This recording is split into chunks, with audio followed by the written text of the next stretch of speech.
propias de cada método. Hoy voy a hablar un poco del método de investigación-acción.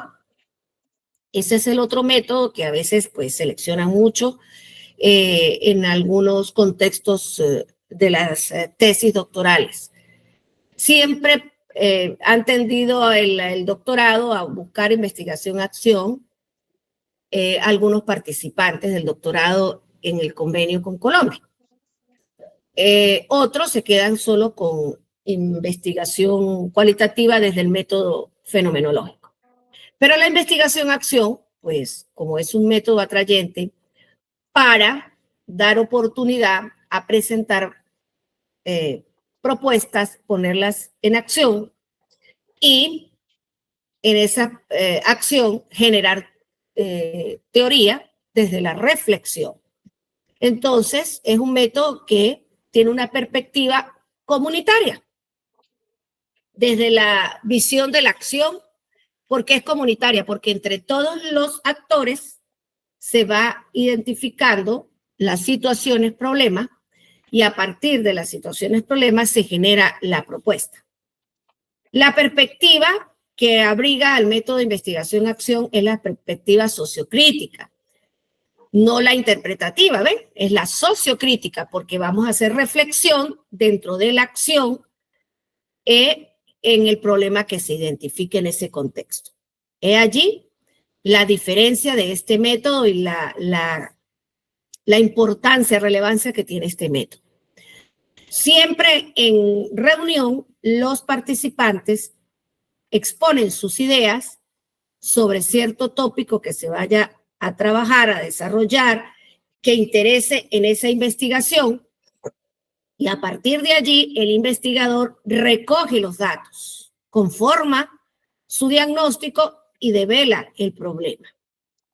Se le atribuye que las ideas de Lewin en 1946 fueron las que acompañaron a que se iniciara la investigación-acción. No obstante, posteriormente, al que se le reconoce más la organización de ese método es a Elio. Todos los que trabajen con investigación-acción deben leer a Elio y también tomar ideas de Kemis. A veces no consiguen a Kemis solo, consiguen a Carr y Kemis, porque ellos son dos autores. Ellos hablan, Carr y Kemis, hablan de la reflexión, la autorreflexión en la acción. Todo eso constituye lo que es lo sociocrítico. Por eso es que se menciona a Kemis dentro de la investigación-acción. Pero Elio es propulsor de la investigación-acción. Habla de una espiral dialéctica propia de todo el proceso que vive ese método. ¿Qué es lo que vive ese método en esa espiral? Bueno, detectar el problema, hacer ese diagnóstico, que es esa la detectación del problema, hacer la propuesta, aplicar la propuesta, desarrollar esa propuesta, evaluar esa propuesta y luego exponer la teoría que surge allí. Eso se le llama la espiral dialéctica, porque en todo eso hay que conversar, en todo eso hay que desarrollar acción comunitaria. Las fases del método de investigación-acción son: la primera, el diagnóstico. Allí surge el problema. Plantear alternativas de solución. Allí está la propuesta. Ejecutar la propuesta y luego evaluar el impacto de esa propuesta. Hacer los aportes de reflexiones finales y recesión de las acciones posteriores a la puesta en práctica de esa propuesta. Todo eso es lo que conforma esa espiral dialéctica y reflexiva de las que les mencioné. Quien utiliza investigación-acción en una tesis doctoral debe diseñar objetivos, plantear objetivos que conformen estas fases. Entonces, un primer objetivo en una tesis doctoral donde el método va a ser investigación-acción es diagnosticar los elementos tal del problema que ustedes consideran que más o menos en ese contexto está pasando. ¿Ok? El segundo objetivo tiene que ver con diseñar la propuesta. El tercer objetivo tiene que ver con desarrollar esa propuesta. ¿Ven? Así van utilizando los verbos de acción de esos objetivos. Y el último objetivo, evaluar el impacto de la propuesta de desarrollo para terminar elaborando el aporte teórico de esa tesis doctoral. Esos serían los objetivos. Son objetivos, son varios, para poder tener pertinencia con las fases de este método que acabo de mencionar. Bien, es un método que dentro de las ciencias sociales es muy usado, sobre todo cuando se quiere solucionar problemas acompañando formación de docentes. Luego tenemos el método de etnometodología. La etnometodología tiene algunas situaciones parecidas a la etnografía, pero se diferencia en la etnografía en que la etnometodología estudia los fenómenos a partir de los discursos, acciones, métodos y prácticas sociales de las personas en un contexto, mientras que la etnografía va a estudiar los fenómenos a partir de la cultura de una etnia en cierto contexto. Esa es la diferencia de las dos. El investigador etnometodólogo estudia el fenómeno con observaciones que le hace a los sujetos de la forma como practican ellos, cómo conciben las acciones, los significados de los hechos que ellos realizan. El punto de vista compartido socialmente es muy clave para hacer uso de la etnometodología. Los que en una tesis doctoral van a trabajar, a indagar qué pasa con los métodos, con las prácticas, la práctica pedagógica de los docentes de inglés, apoyados con la tecnología. Ese ya es un problema que dice de la práctica pedagógica, ya ese busca caminos. Si la insistencia es en revisar esa práctica, saber qué es lo que está pasando con esa práctica, qué le sucede a los métodos que utilizan en esa práctica, a las estrategias que utilizan en esa práctica, cómo lo hacen. Eso es un tipo de investigación que enrumba a trabajar el método de etnometodología. Una técnica recomendada para trabajar en el método de la etnometodología sería los grupos focales. ¿Ven? El grupo focal es una entrevista, pero en comunidad. Una entrevista amplia, pero en comunidad.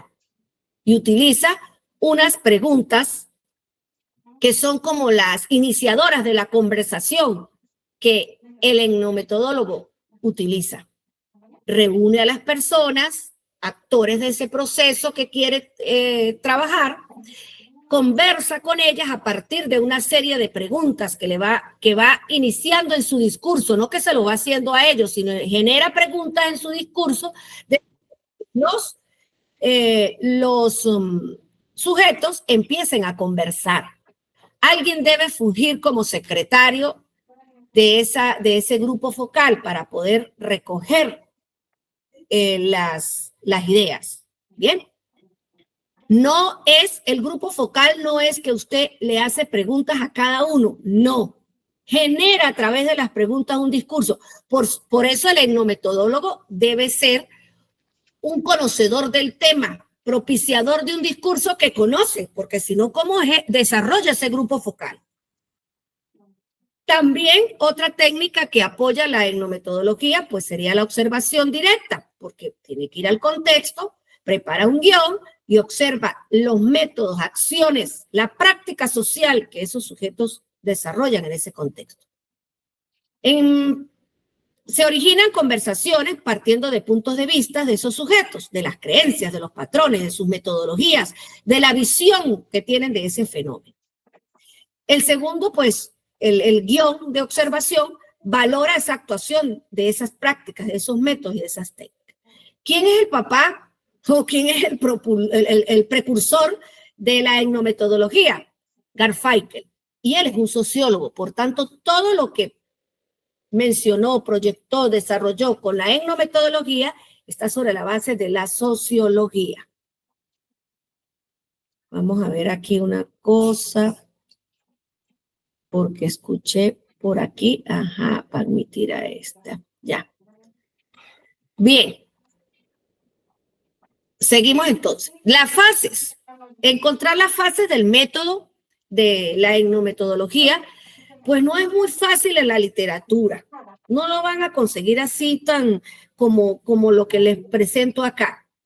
Y he organizado el nombre de las fases de acuerdo a lo que yo he podido leer del método y el uso que le he dado a ese método. Yo en algunas ocasiones he hecho investigaciones con la etnometodología. Y entonces ese desarrollo que le he hecho a las fases ha conducido a que yo le dé un nombre a algunos momentos de esa fase. ¿Por qué lo aclaro? Porque de repente lo van a buscar en alguna literatura y no lo van a conseguir así. Entonces van a decir de dónde lo sacó la profesora. Bien, entonces, cuando uno empieza a trabajar con ese método, utiliza unas técnicas propias del método. Una es el grupo focal. Entonces uno tiene que generar empatía, mucha empatía con el grupo. No puede llegar mostrando de que es el que la sabe toda, porque eso no genera empatía. Nada, la gente siente como que es usada para una responsabilidad que es del investigador. No, tengo que ganarme a ese grupo, tengo que estar interesado en que ese grupo esté motivado. Entonces hay unos acuerdos consensuados, acuerdos que genero entre ambas partes. Eso yo lo llamo contrato consensuado sociológico. Recuerden que todo lo que tiene que ver con la etnometodología tiene que ver con la sociología. Entonces yo le he llamado a eso un contrato consensuado sociológico.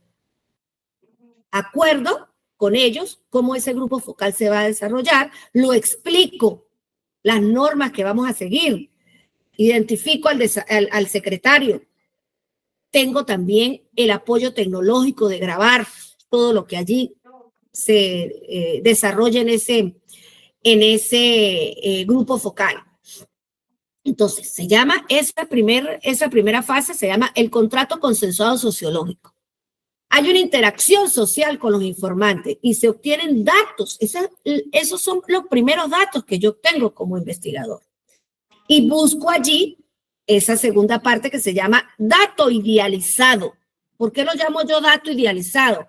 Porque va a encontrarse información que la van idealizando en la conversación los sujetos. Se construye selectivamente y con lógica. Posteriormente se pasa a ordenar esos datos. Ya cuando yo recojo toda esa información me voy, los tengo en mi casa y empiezo a ordenar esos datos, a subrayar las ideas principales que me van a permitir a mí en esas preguntas que saqué para el grupo focal, hay allí unas unidades de significado. Entonces empiezo a codificarles, a darles un nombre a ese código, a esas ideas. Las voy sacando aparte, para eso hago una matriz, hago un cuadro. Y posteriormente voy uniendo esos códigos, 2 o 3 códigos, me permiten después sacar una categoría. Esa última, esa categoría, ese es como el cuerpo, el constructo idealizado. De allí es donde sale la aproximación teórica, que se tendría que llamar aproximación teórica socializada. Ese es el uso de ese método. Lo recomiendo muchísimo, es un método muy, pero muy práctico, es un método que nos entrelaza con todo lo que en lo social se ve y se vive en una institución educativa, que es el hecho de nosotros acá como un doctorado en educación, porque puede ser utilizado con otros contextos que no sean educativos, pero que se vaya a trabajar investigación cualitativa buscando conocer acciones y métodos y prácticas sociales de un grupo. Bien, Tenemos ahora la tan conocida teoría fundamentada. Esa también la utilizan mucho. Hay unos que la utilizan como método, pero hay otros que la utilizan como técnica para apoyarse y analizar los métodos de otro método. Yo a veces digo, bueno, pues declaren ya definitivamente que si van a utilizar la teoría fundamentada como una técnica, pues declaren que su método es teoría fundamentada y así tienen todo acompañado. Esos son los consejos que yo doy. Ustedes deciden con sus tutores. Sus tutores le dicen, si el tutor le dice, no, mire, quédate con el método fenomenológico, pero vas a utilizar la teoría fundamentada. Entonces, ya desde ahorita sí aprendan que sería como una técnica que le ayuda a organizar los datos, porque es que la teoría fundamentada, cuando surgió como una técnica que apoya la organización de los datos cualitativos. Y de hecho, el Atlas T es el software de la teoría fundamentada. Quien utiliza Atlas T tiene todo el ordenamiento de lo que es la teoría fundamental. Y hay personas, hay investigadores que no creen que la teoría fundamentada es un método. La siguen viendo como una técnica que colabora en la organización de los datos. ¿Qué es lo que se destaca dentro de ese método de la teoría fundamentada? Que se genera teoría a partir de los datos. Y para eso hay que hacer una comparación constante de esos datos. Y se generan organizando unos códigos. Para organizar esos códigos, tengo que haber hecho el muestreo teórico. ¿Qué es eso del muestreo teórico? Pues toda la información que voy obteniendo de las técnicas que aplico, la entrevista y la observación, hasta que se satura, hasta que yo recoja lo que necesito y yo vea que se empieza a repetir. Hago ya una saciedad de lo que es el muestreo teórico. Y entonces selecciono esos casos, saturo y empiezo a ordenar con una codificación especial. Esa codificación va entre codificación abierta, codificación axial y codificación selectiva. Y en una matriz ordeno de esa manera las citas de los datos de ese muestreo teórico que hice. Yo ordeno esos códigos, les voy dando un nombre propio. Para eso debo conocer la teoría de mi investigación, la que tengo en el capítulo 2. Si no estoy diestro con la teoría del capítulo 2, no he leído, no me he fundamentado, no tengo la habilidad de identificar directamente de los datos la teoría, me va a costar como investigador. Hay estudiantes que mandan a hacer ese trabajo.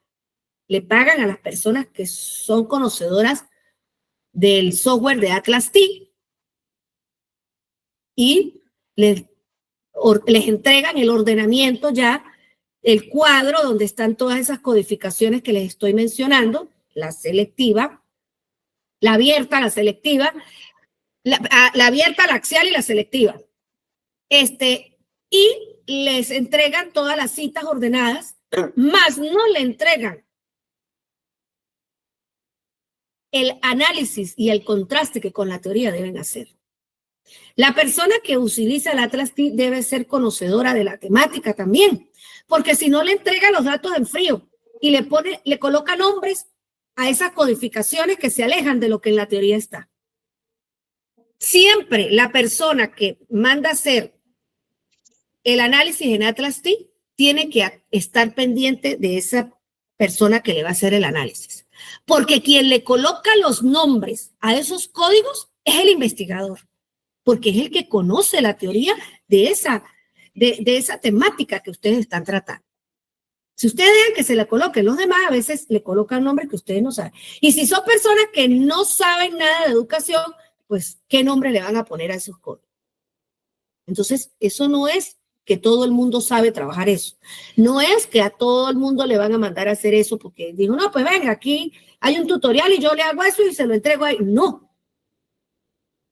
Ya con el hecho de hacer comparación constante, yo tengo que tener claro la teoría para poder colocarle nombre a esos códigos y que tengan sentido cuando empiezo a clasificar los códigos para ir sacando el código siguiente. La codificación abierta es la general, más amplia, pero yo luego voy uniendo varios códigos abiertos, me hacen un código axial. 3 o 4 códigos abiertos me hacen un código axial. Y 3 o 4 o hasta más códigos axiales me hacen un código selectivo. A partir del código selectivo es lo que llamamos categoría en la teoría fundamentada. Categoría. Esa es la categoría emergente. Eso es lo que se llama categoría emergente en la teoría fundamentada. Y le doy un nombre que viene relacionado con el agrupamiento de los otros códigos anteriores. Por tanto, insisto, quien no maneje la teoría en el capítulo 2 de su investigación, cuando hace este ordenamiento, se le escapan muchos nombres y entonces el tutor empieza a revisar esa matriz. Le dice, pero esto no se relaciona con esto no se parece a esto, ¿qué nombre le está dando a esto? Todo tiene que ser organizado y fundamentado con la teoría que tengo en el capítulo 2. Bien. Por ahí escuché otra vez el pitico. Vamos a ver aquí. Hay otra persona para admitir. Sigo por acá. A partir entonces de ese ordenamiento y de que llegar hasta la codificación selectiva, que son las categorías emergentes, empiezo a hacer definiciones, explico y acompaño la cantidad de códigos que tiene cada categoría emergente y empiezo a darle contraste con la teoría que tengo en el capítulo 2 y a hacer el discurso. El discurso que me explica cómo emerge directamente de los datos la teoría. Hay como 2 niveles. El nivel 1 es ese, cuando llego a la categoría. Y el nivel 2 de teoría sería cuando ya paso a decir el aporte teórico. Después de haber hecho todo ese contraste con la teoría de esas categorías emergentes, de ese nivel 1 paso al nivel 2 del aporte teórico. Uno todas esas categorías emergentes y empiezo a generar un discurso argumentado sin apoyo de teoría, sino propio del investigador, que es lo que va en el capítulo 5. Y aquí llego entonces a lo que sí hoy correspondía en la clase precisamente, que es hablar de las técnicas de investigación. La observación, la entrevista y el análisis documental son las 3 técnicas de investigación cualitativa. Doctora, una pregunta. Dígame. Muy buenos días. Muy buenos días. Voy para acá para mirarlos. Ya va para mirarlos. Ahora la cámara para yo poder mirarlos. Mi cámara está, bueno, un poquito dañada, pero no creo que me observe. Ajá, bueno, dígame, profesor Andrés. Mi pregunta es la siguiente. Los métodos tienen unos pasos, ¿cierto? Cada método está compuesto por unos pasos y las técnicas también tienen unos pasos para seguir, para hacer pues, su respectivo proceso de análisis e interpretación de los resultados. Entonces, en el discurso de la metodología de la investigación, uno debe nombrar todos los pasos de los métodos que uno utiliza, pero que no vayan en contraposición a los pasos de las técnicas. O, en el caso de la teoría fundamentada, uno podría utilizar esta técnica en el discurso de cualquier método. Por eso les dije hace rato que hay investigadores que deciden tomar la teoría fundamentada como una técnica para organizar los datos, teniendo otro método principal. Pero, sin embargo, en el método toca hacer todos los pasos del método. Por eso, entonces, era lo que les decía también, profesor Andrés, declaren que van a utilizar como método la teoría fundamentada y ordenan los datos claro, con la teoría fundamentada. Y listo, y no se enrollan. Y no empiezan a decir, tengo método fenomenológico, pero voy a ordenar con teoría fundamentada. Eso a veces, para algunos jurados, eso no... Hay unos que no dicen nada. Pero hay otros que son estudiosos, que son metodólogos y no, eso no lo acompañan.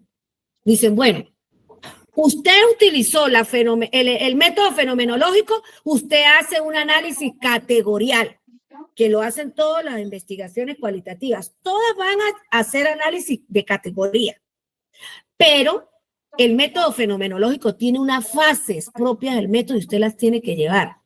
Entonces, yo les aconsejo, Arely Díaz, les aconsejo, si tienen el método fenomenológico, trabajen en la fase de ese método y ordenen con categorías, haciendo su trabajo tranquilos, sin tormentos de usos de la técnica de la teoría fundamental, para que no tenga más rollo. ¿Cómo es eso?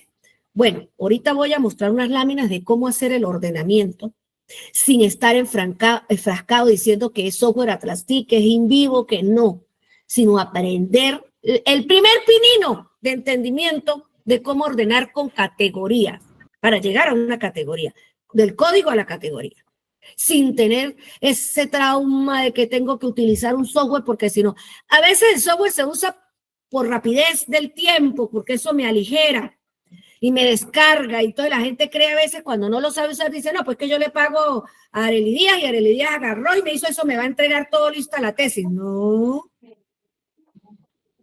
Le entrega en la matriz y los gráficos que arroja el programa de Atlas-TI, pero el resto del trabajo lo tiene que hacer el investigador. Y mire que es bien caro pagar el Atlas-TI. Los que trabajan eso cobran caro porque eso es un trabajo de organizar códigos y de saberlos meter en el programa.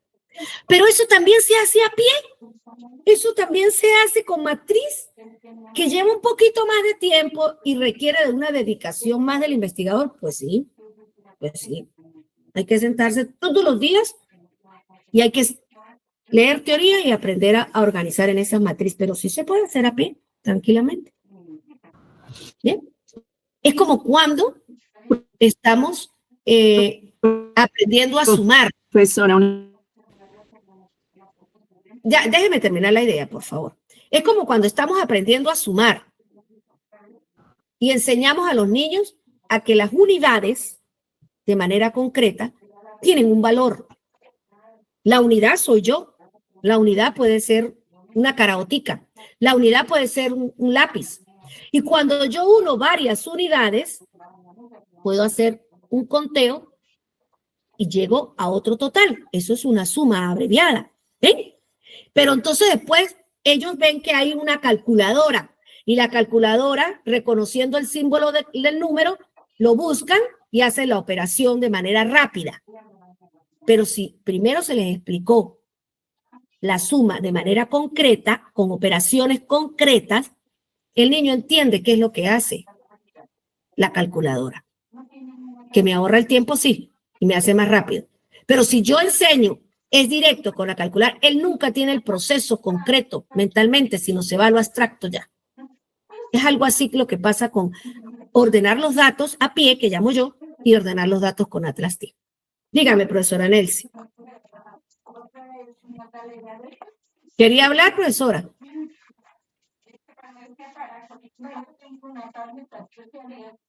¿Me escucha? ¿Aló? Sí, ya, la escucho. ¿Me escucha, doctora? Ya. Sí, perfecto. Gracias. Buenos días, sí, señora. Buenos días. Tengo dos preguntas. Todo este procedimiento que estamos aquí revisando con usted de la codificación y esto, ¿todo este procedimiento es solo la teoría fundamentada como técnica o todo esto ya sería la teoría que usted estaba diciendo ahorita? Cuando se está en el ejercicio de la codificación, porque usted nos está diciendo que hay que revisar teoría y comparar con las categorías, le entiendo, ¿cierto? ¿Es posible que se complete o se modifique algo de la teoría ya consultada en ese proceso? ¿Eso puede pasar? Esas serían las dos preguntas. Claro, se puede modificar. ¿Por qué? Porque está emergiendo teoría de los datos. Si es el caso que están utilizando la teoría fundamentada. Lo que va emergiendo ahí ya va siendo una nueva teoría. ¿Ven? Entonces sí hay transformación. Pero yo debo mostrar en el discurso que tenga después cómo esa transformación de la teoría se da. ¿Por qué emergió algo diferente?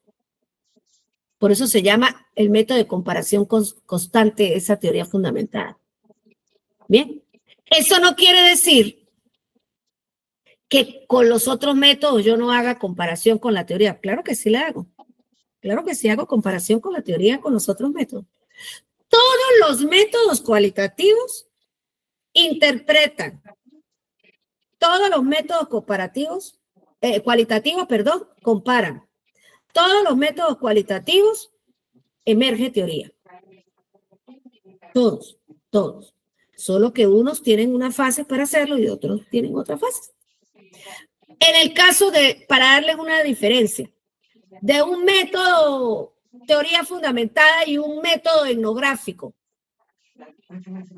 resulta que la etnografía va a la cultura de esa etnia, de ese grupo que yo haya escogido, ¿verdad?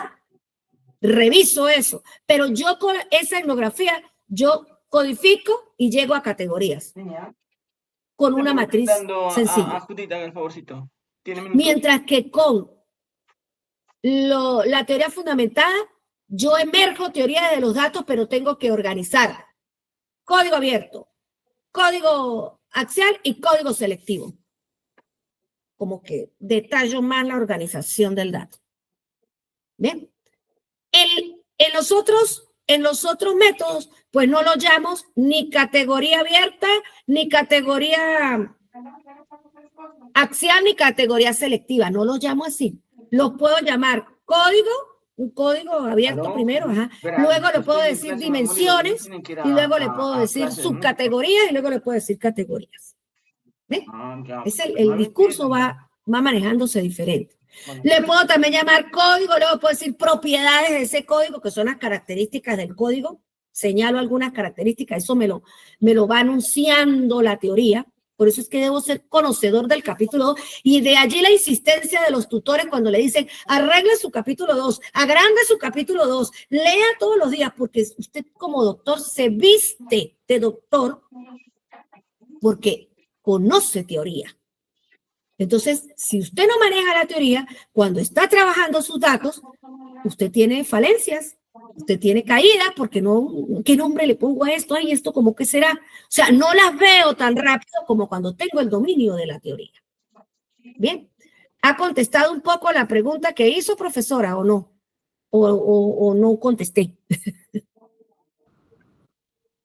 Sí, la pregunta de que va generando teoría, sí, ya, me queda claro. Pero la otra pregunta, no sé si me la contestó o no se la entendí, si todo este procedimiento es solo técnica o esto también incluye ya la globalidad de método. Ahí tengo la duda. Gracias. No entiendo la pregunta. ¿Sí me hago entender en la pregunta? No. Ya, es que usted bueno, yo estoy entendiendo, usted nos dice que hay otros métodos, por ejemplo, el fenomenológico, y que se puede caer diciendo que la técnica es la teoría fundamentada. Entonces, usted nos dice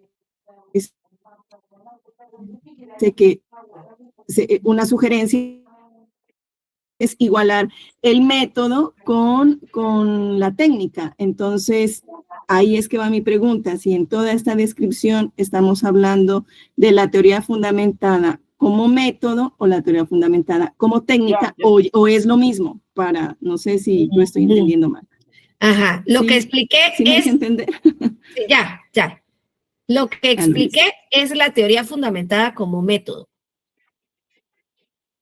Como método, que tiene su propia forma de analizar los datos. Eso fue lo que hice, explicar el método de la teoría fundamentada. Y hablé que cuando se usa el software de ATLAS-T, con cualquiera de los otros métodos, el desarrollo del software de ATLAS-T es todo lo que dice la teoría fundamentada. Todo.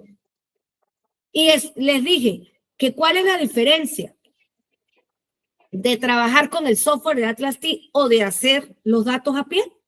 Pues el tiempo, que el ATLAS-T me ayuda con tiempo, me aligera, pero el hacerlo a pie Lo puedo hacer, pero lleva más tiempo. Dedico más tiempo. Es más, yo, por eso porque es por la elegancia de cómo se entrega los esquemas que se hacen, ¿no? Porque si lo hago a pie, tengo yo que generar los esquemas. Si utilizo el software de Atlas T con cualquier método para ayudar a organizar los datos, no como método, sino como técnica de análisis, ahí la teoría fundamental, entrega unos gráficos muy bonitos, ¿sí? Que si yo los tengo que diseñar, no usando el Atlas T, pues me lleva más tiempo diagramarlos. Pero ¿qué ha sido mi experiencia? Después que yo paso los datos al Atlas T, no los puedo volver a tocar ni arreglar para nada. Ellos es como cuando, a ver, le voy a hacer una analogía, como cuando, imagínense una mesa de la sala, una mesa de centro de los muebles, tiene un vidrio. Yo los datos, después que los meto en el Atlas T, los miro como si fuera a través del vidrio, no los puedo tocar más. Mientras que de la otra manera, a pie, yo puedo organizar, ir, venir, ser recursivo con esos datos. Me faltó algo. Ay, en este otro dato lo tengo. Voy a traerme esta cita que dijo el docente y no la había mirado y me sirve para acá. Después, en el Atlas T, después que yo meto todo eso ahí, eso quedó en frío. Entonces, es como mirar los datos a través de un lente, de un vidrio allí, que no los puedo volver a tocar, porque ya quedan armados. ¿Ven? Entonces, tiene sus ventajas y tiene sus desventajas. Profesor Andrés, dígame.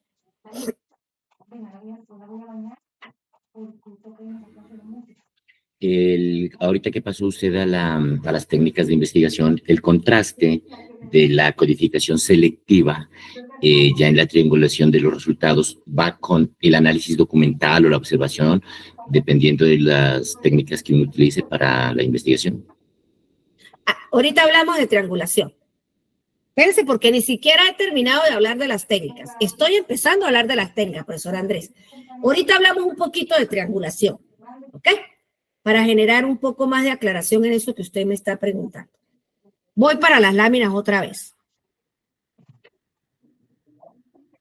Hay 3 técnicas de investigación dentro de la investigación cualitativa y son la observación, la entrevista y el análisis documental. Técnicas que me permiten ir a buscar datos. Ir a buscar los datos. La observación. Hay varias, las llaman algunos autores, depende la referencia que ustedes utilicen, ustedes busquen. Hay una observación participante y dice que hay una observación no participante. ¿Qué me ha dicho mi experiencia? Estoy generando aquí teoría propia de lo que yo ya como investigadora hago. Que esa observación siempre va a ser participante. Eso que digan observación no participante, eso es mentiras.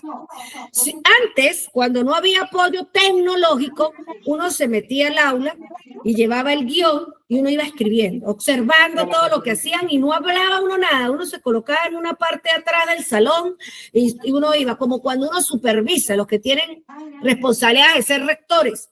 Uno como rector entra a una institución a supervisar las aulas porque ese es el trabajo pedagógico que uno debe en apoyo hacerle al docente.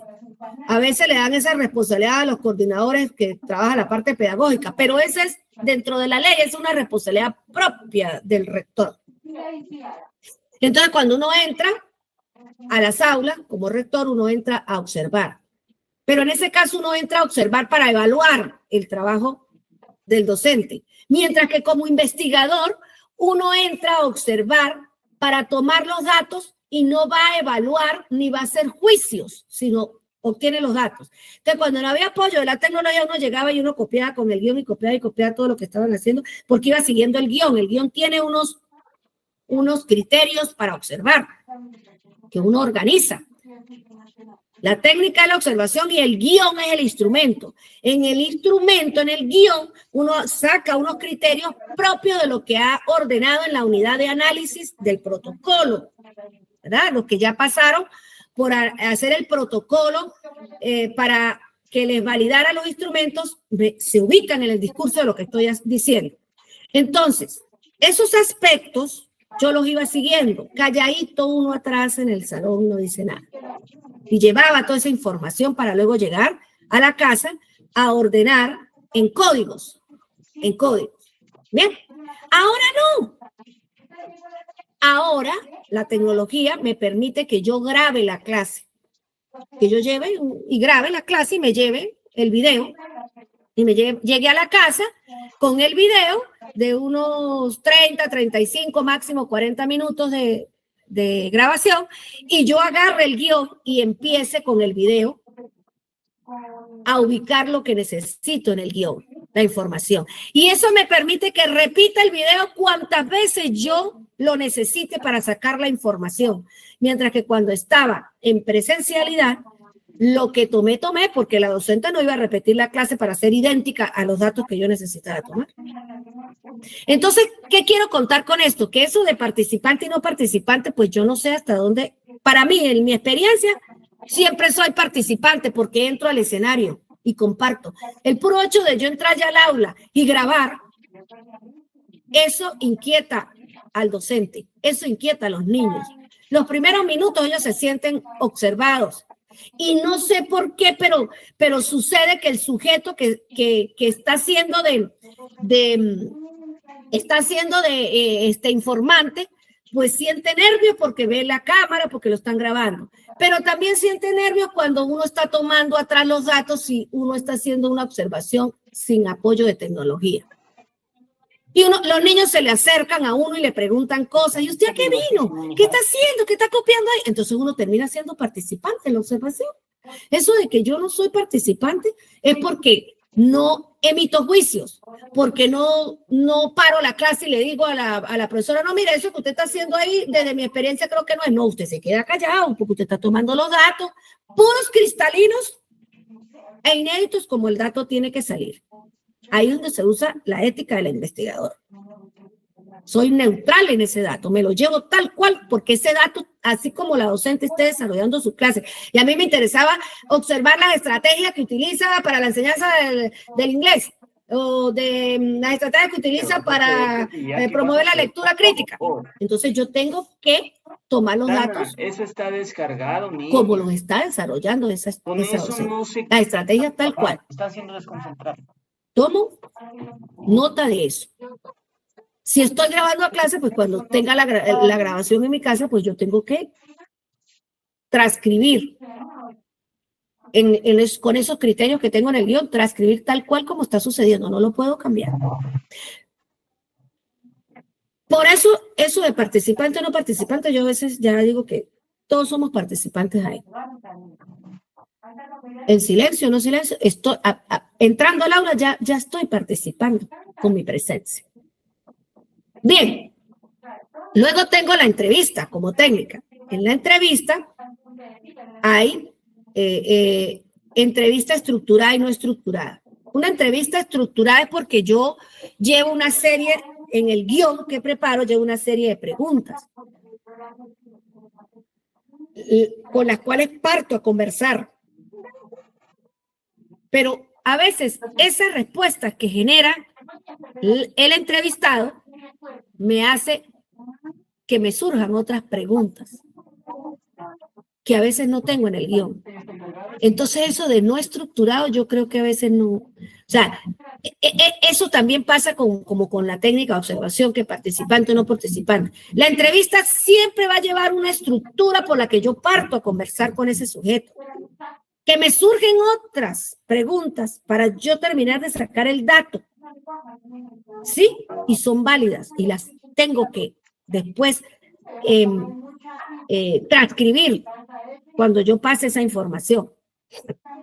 Y a veces el guión que preparé, pues es tan rica la información que estamos conversando con esa persona que surgen esas otras preguntas para generar más datos. Para eso también debo ser diestro en la temática, conocer la teoría, porque eso es lo que me va a generar a mí el repreguntar. ¿ok? Él está repreguntando. Si yo no conozco mucho de la teoría, entonces hago la pregunta y lo que me conteste eso y paso a la otra como si fuera un tipo examen, como una entrevista fría.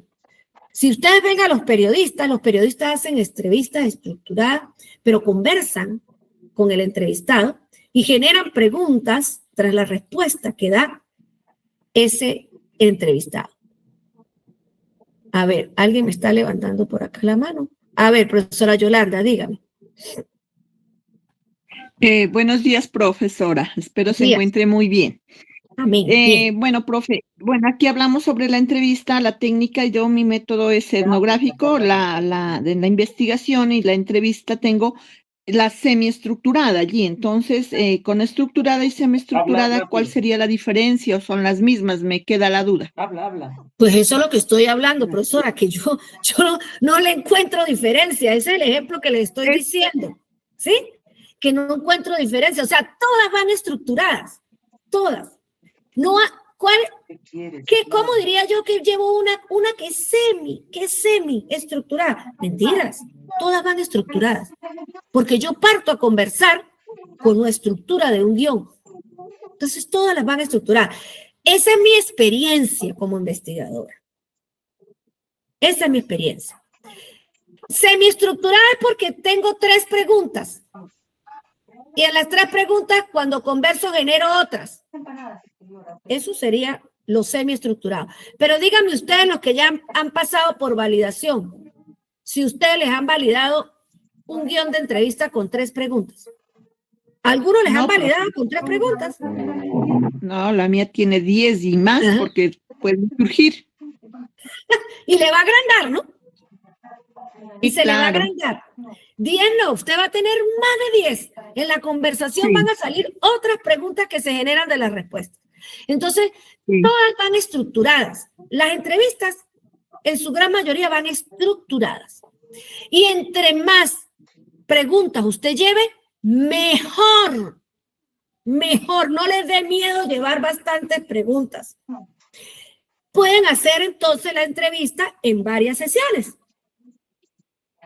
No hacen en una sola sesión toda la cantidad de preguntas para no cansar al entrevistado, sino la hacen en 2 sesiones. ¿Ven? Pero mi consejo es que hagan bastantes preguntas en ese guión, porque no se vuelvan pichirritos. Sí, yo solo le pregunto esto porque me da pena y que va a decir que está cansado. No, pues usted antes tiene un consentimiento de hacer esa entrevista. Y usted le dice, bueno, mire, yo tengo de una temática importante en mi investigación una serie de preguntas y vamos a conversar en 2 sesiones. Donde usted se sienta cansado, profesor, usted me dice y paramos y volvemos a concertar otra. Yo no consigo esa entrevista donde usted parezca en una carreta preguntando porque tengo que salir y porque ya no me vuelvo a molestar y ya no tengo que sino rapidito mandarle eso al tutor. No. Esos son a veces investigaciones hasta frías. Esos son investigaciones a veces que lo que generan es un cumplimiento ahí de la actividad. Dígame, profesor Andrés. Sí, hay entrevistas grupales que uno puede hacer, por ejemplo, a diferentes maestros, pues se diferenciaría de grupos focales porque es una entrevista, pero los registros de esa entrevista, o sea, ellos cuando se hace con grupos, la entrevista, por decir algo, se les hace una pregunta y todos responden de la misma institución, permiten que se sature la información rápido, porque empiezan a repetir lo mismo. Entonces, se toma como una sola entrevista o varias entrevistas. Bueno, esa yo nunca la haría, profesor Andrés. Ya. Ese tipo, así como usted me está diciendo, yo nunca haría una entrevista en grupo. Porque resulta que lo que contesta el primero, todos empiezan a contestar lo mismo. Eso no es saturar el dato. Eso es que todos se copian de lo que dice el primero. Eso no es una entrevista que enriquezca en dato a ningún investigador. Esa no se las aconsejo que la hagan. Una que yo los coloque a todos los informantes y hago la pregunta y todos empiezan a contestar. Por lo general, el último termina diciendo, bueno, yo os digo lo mismo que dijo el profesor allá, Andrés, eso es lo mismo, para mí es lo mismo, esa es la concepción que yo tengo. ¿Por qué? Porque contamino a los otros informantes, los contamino, así lo llamo yo, eso es contaminación. Ellos ya se copian la respuesta de los demás. No hay una respuesta rica y sustanciosa propia de su concepción, porque ya la contaminé con lo que dijeron nosotros. Esa no la hagan. Yo les aconsejo que así no la hagan. Y eso tampoco sería llamar grupo focal. Eso no es un grupo focal. El grupo focal, usted empieza a trabajar un tema a partir de la generación de unas preguntas que usted lleva, que le sirven como un guión, pero usted empieza a producir discurso. Por eso tiene que ser diestro en la temática.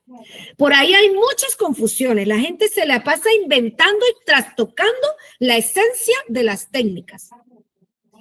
El grupo focal es una técnica que sobre la base de la entrevista dominante en tema, el investigador puede hacer. Pero el ejemplo que me acaba de decir el profesor Andrés, eso no es ni siquiera ni grupo focal, ni siquiera es una entrevista en grupo. No, eso es, ahí los datos que recoge van todos mancillados. Y entonces uno, a ver, y le digo, profesor Andrés, cuando uno es un tutor cuidadoso y empieza a mirar esas respuestas así, uno le dice, pero parece que contestaron en serie. Y si uno es jurado, cuando uno está revisando el análisis de esos datos en el capítulo 4, uno dice, pero que todos los datos se parecen. Y eso le empieza a crear al lector suspicacia. A veces uno piensa, se los voy a decir tal cual como yo fuera jurado de un trabajo así, yo digo, este guión lo contestó el estudiante. El estudiante no fue a buscar los datos, contestó él el guión y por eso se parece todo. Eso va contra la ética de la investigación. Y yo como jurado de ese trabajo, pácata, echo para atrás ese trabajo, le digo, esos datos no son consistentes, esos datos no tienen una veracidad, esos datos todos se parecen. Entonces en eso hay que tener sumo cuidado. No hay entrevistas que yo coloco a todos los informantes y todos me contestan igual. Tampoco hay entrevistas donde yo le entrego el guión al entrevistado y él se lo lleva para la casa y me lo trae al otro día. Eso no es entrevista, ¿no? Eso no es entrevista. Eso es entregarle un cuestionario para que vaya y lo entregue. Y eso, o sea, trastoca lo que es el guión de entrevista. El guión de entrevista lo manipula, lo lleva el investigador. Él es el que sabe por dónde vamos. ¿Qué es lo que nos ahorramos ahora con la tecnología? El tiempo, porque yo lo grabo y llego a la casa a transcribir. Y eso también hay tecnología que me ayuda a transcribir. Hay programas que me ayudan a transcribir todo eso. Bien, para aquellos que quieren ganar tiempo. Pero el que no, pues se sienta y va transcribiendo y así. Tiene su tiempo organizado para hacer su investigación. Entonces, mucho cuidado con eso de querer hacer la entrevista a todos al mismo tiempo. Eso no es entrevista. La entrevista es particularizada. Y si es una entrevista para varios, un panel, tengo un panel allí, como hacen los periodistas en los programas, dense en cuenta que cuando son varios y se abre una pregunta, se genera una conversación y el periodista también va hablando y genera otras cosas. ¿Ve? Eso es un grupo focal. Eso es muy diferente. Eso es muy diferente a yo hacer la pregunta y que este me dio la respuesta y se cayó y el otro también se copia y el otro porque empiezan a decir lo mismo. ¿Bien? ¿Claro por allí, profesor Andrés?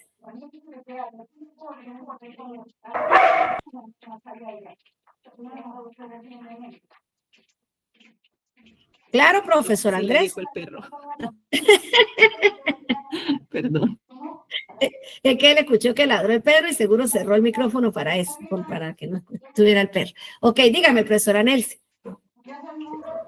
No, sí, lo que pasa es que yo lo había hecho en las entrevistas individuales, ¿no? Sino que mi pregunta era esa, porque como usted, estoy aprendiendo todos los tipos de técnicas aquí, aparte de las que he utilizado. Entonces, mi pregunta era esa, ¿no? El grupo focal, pues, lógicamente tiene términos o tiene conceptos o temas para debatir, para socializar los puntos de vista.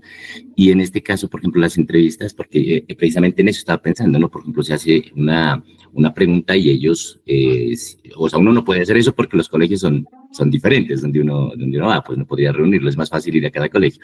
Pero en este caso, cuando usted menciona, por decir algo, los compañeros, si se pudieran reunir, hacerles una pregunta, pues lógicamente ellos se copiarían como la respuesta, ¿no? La respuesta más interesante, ¿sí?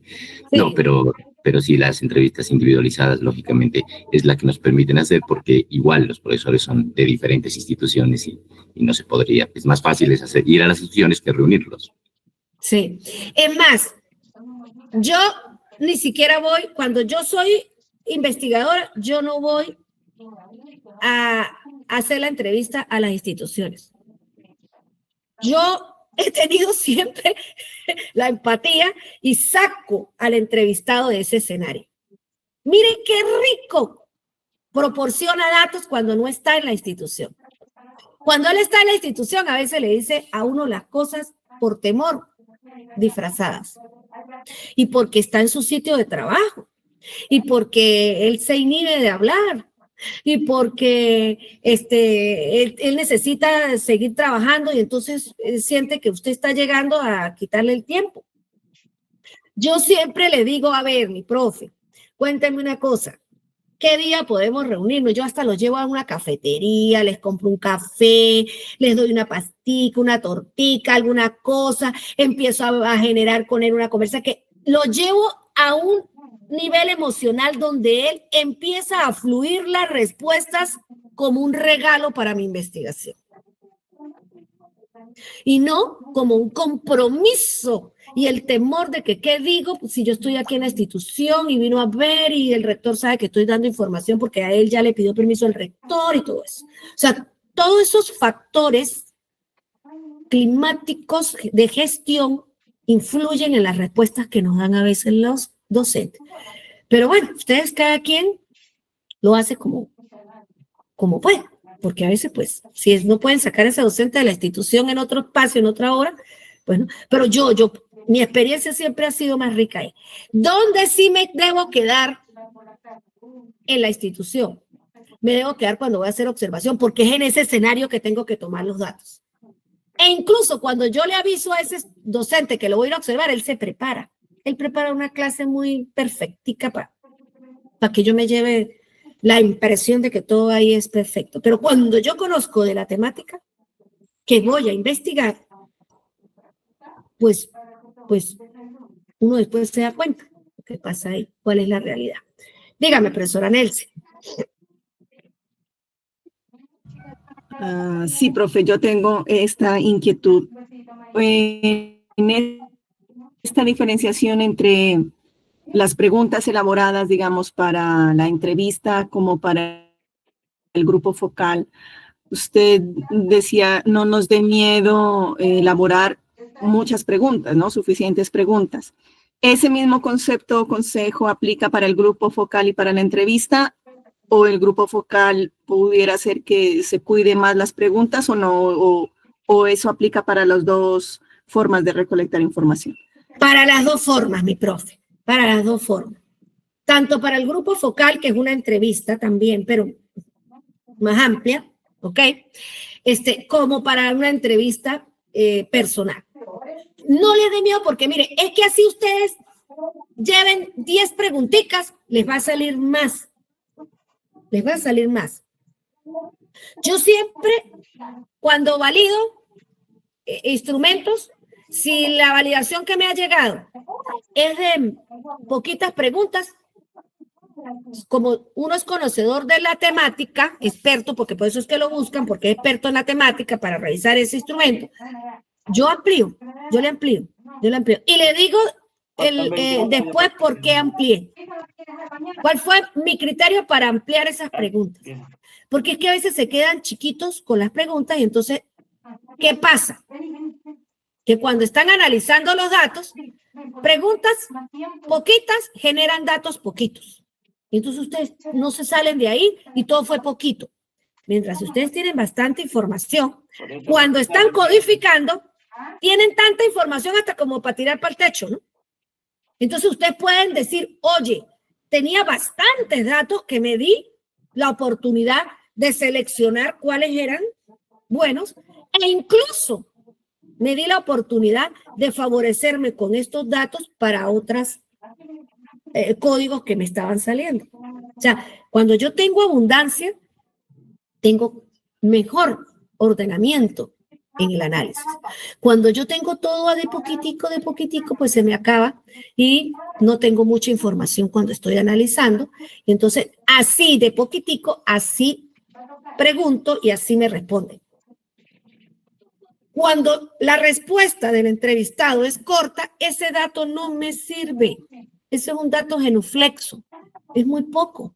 Y cuando lo limpio, yo llamo limpiar el dato porque cuando estoy codificando, yo estoy haciendo esa limpieza, que en el método fenomenológico se llama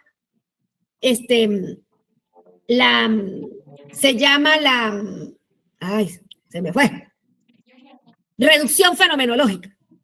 Lo limpio, lo acomodo, esta parte es la que me sirve, la saco, el resto de lo que dijo la docente no me sirve, solo voy a tomar esto. Esa es la riqueza de tener un dato amplio. Si usted tiene una respuesta de esa persona corta, cuando usted está haciendo ese ordenamiento, pues casi que no le queda nada.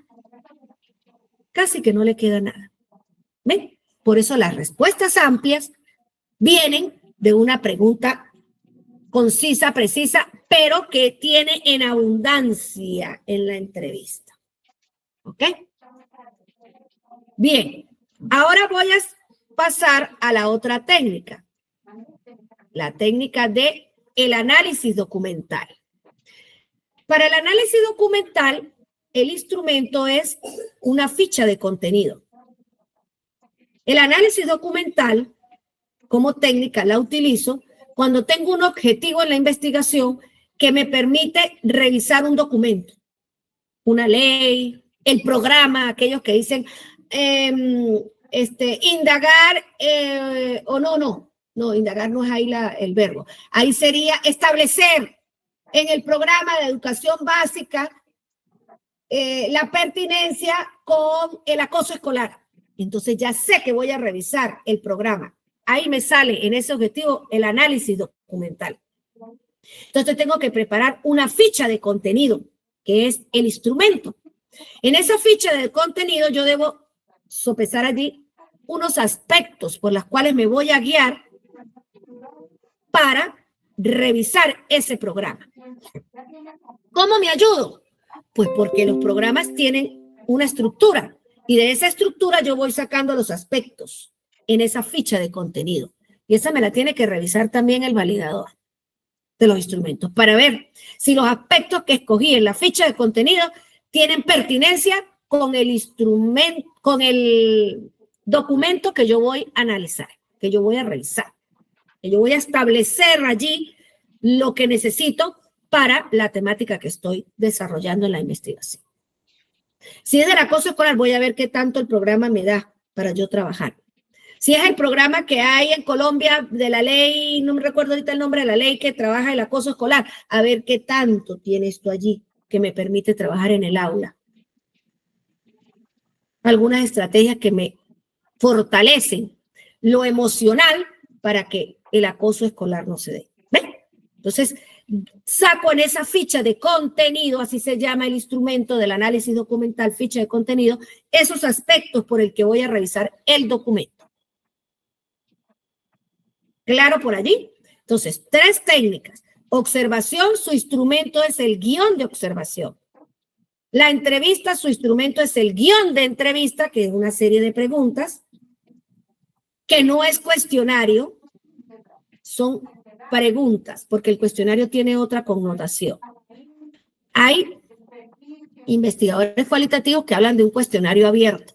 Por lo menos Rodríguez Gil y García habla de el cuestionario abierto. O sea, que las respuestas no pueden ser ni sí ni no. Y por eso cuando estoy estructurando, las preguntas en un cuestionario abierto no pueden ser redactadas para que la persona me conteste sí o no. Tienen que ser redactadas para que las respuestas sean amplias.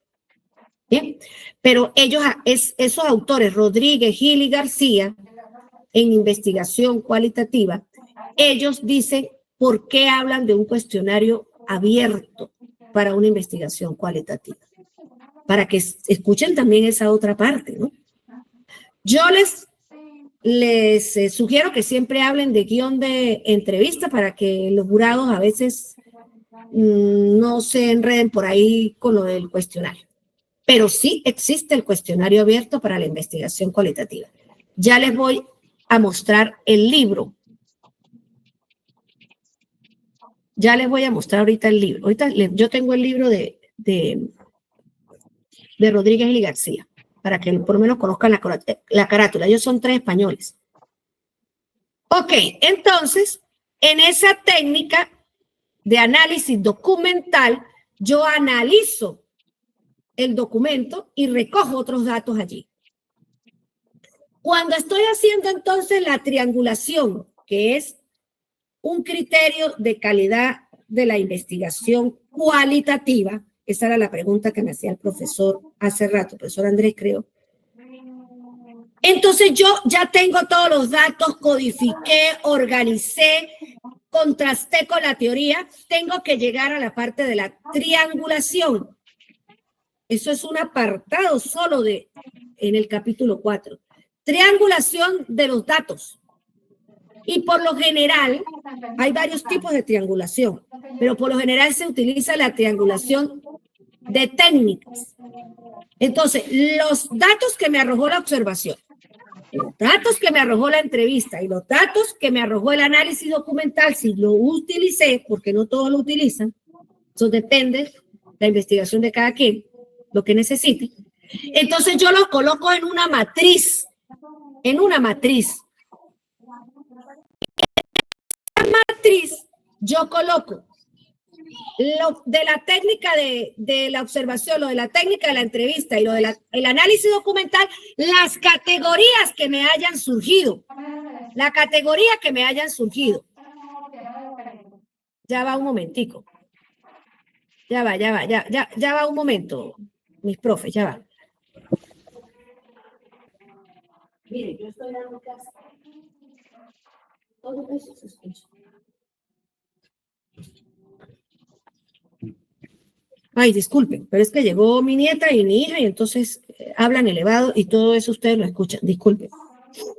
Sigo acá entonces. Entonces ustedes hacen una matriz, un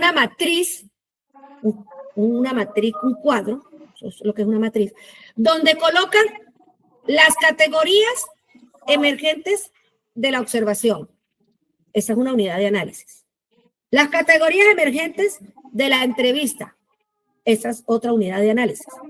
Las unidades de análisis son lo que sale de la observación, lo que sale de la entrevista y el que haya utilizado análisis documental, lo que haya surgido del análisis documental. Las categorías ya ordenado, pero que digo todo ordenado, la codificación ordenada de todos esos datos.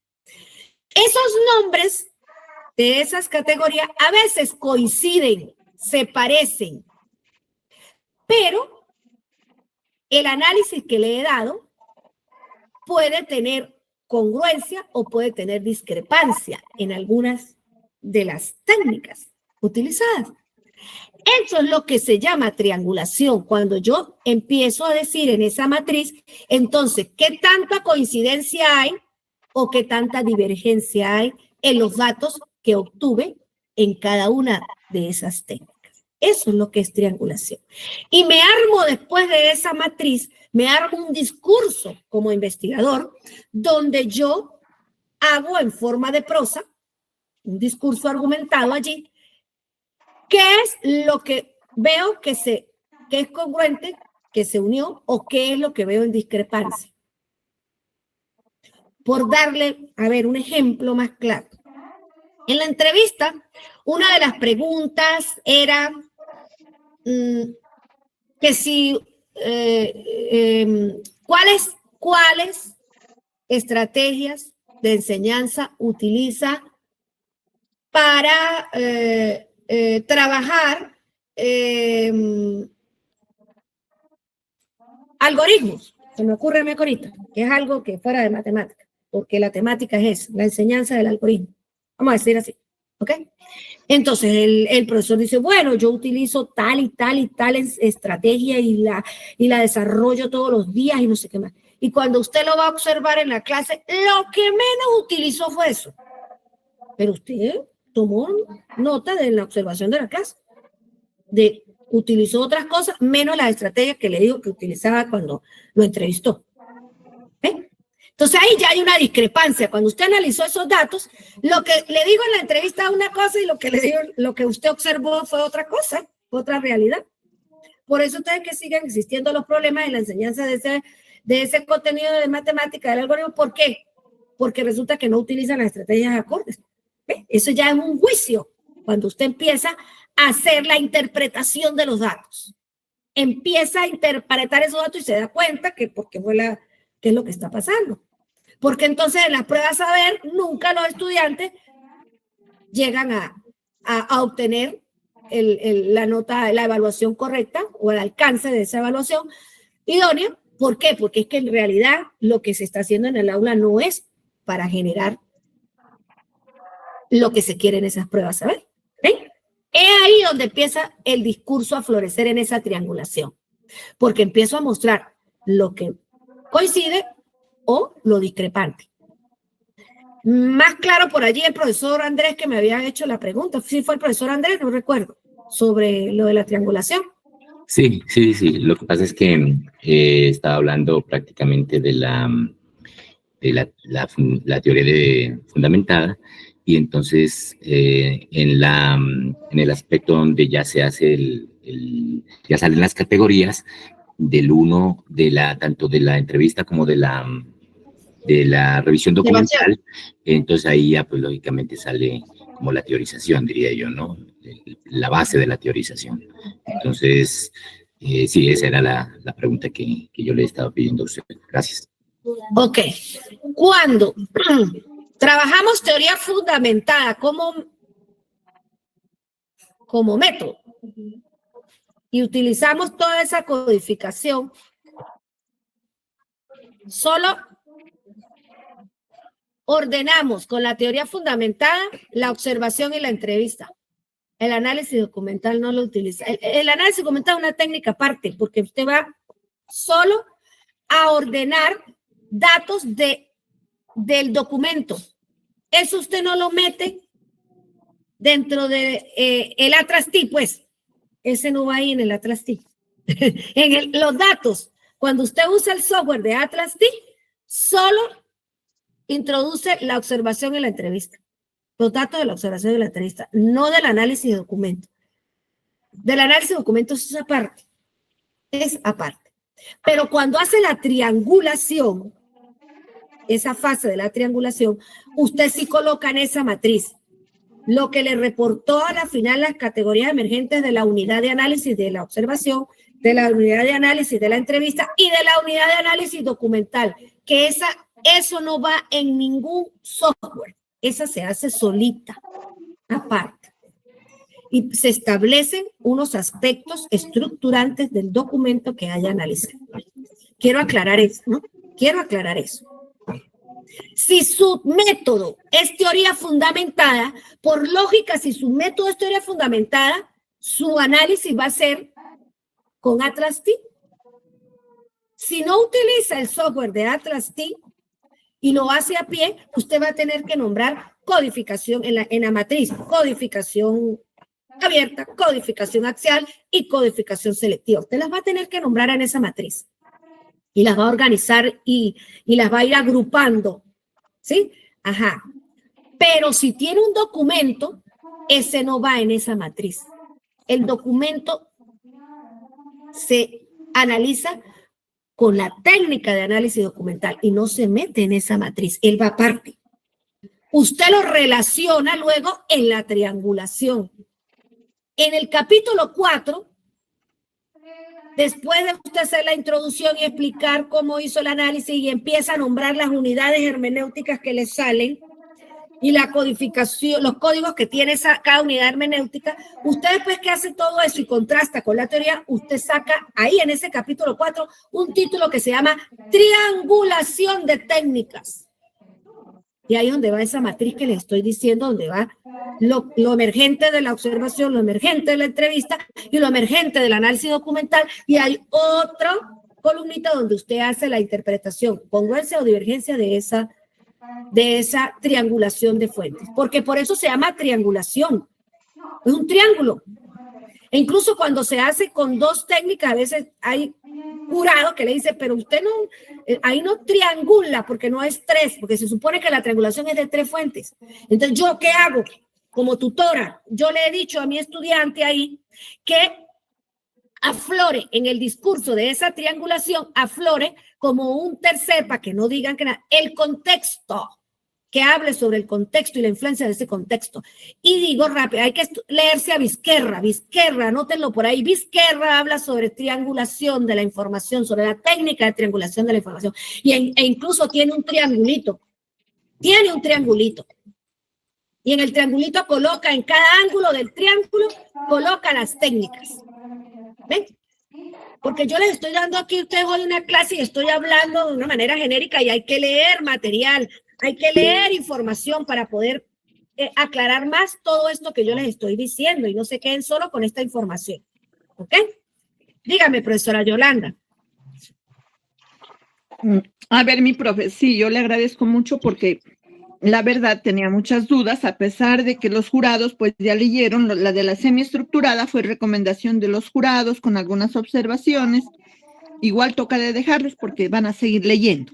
Pero para mí, pues ya me queda claro. Una. La otra en la triangulación.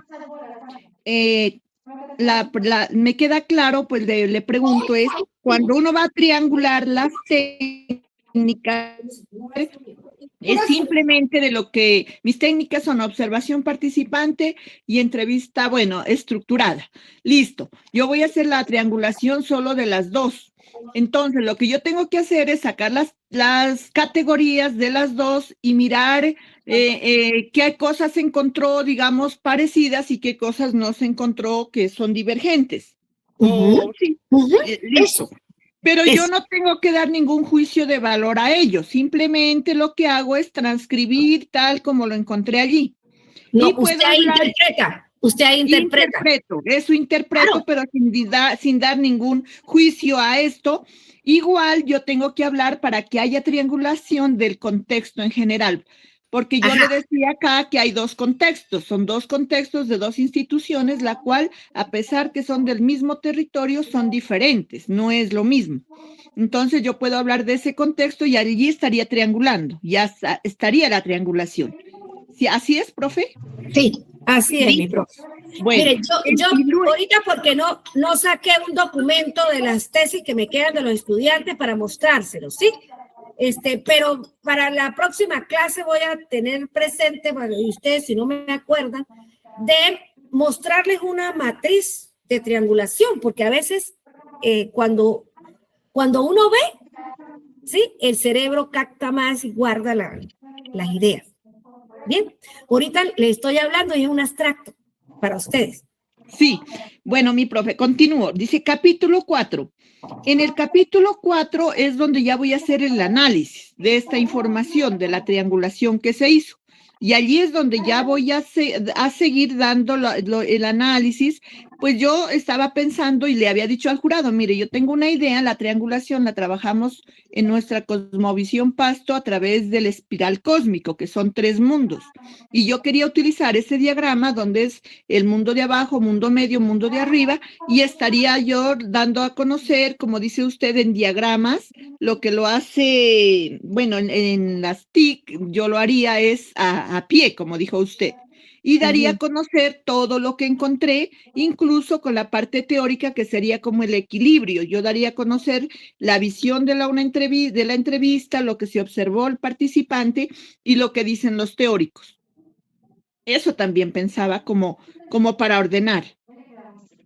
Bueno, es una impronta en su tesis doctoral que es factible. Yo fuera su tutora apoyo eso que usted me está diciendo y le doy otras ideas para que esa espiral que usted habla allí tenga pertinencia con lo que hasta ahora se conoce como triangulación en investigación.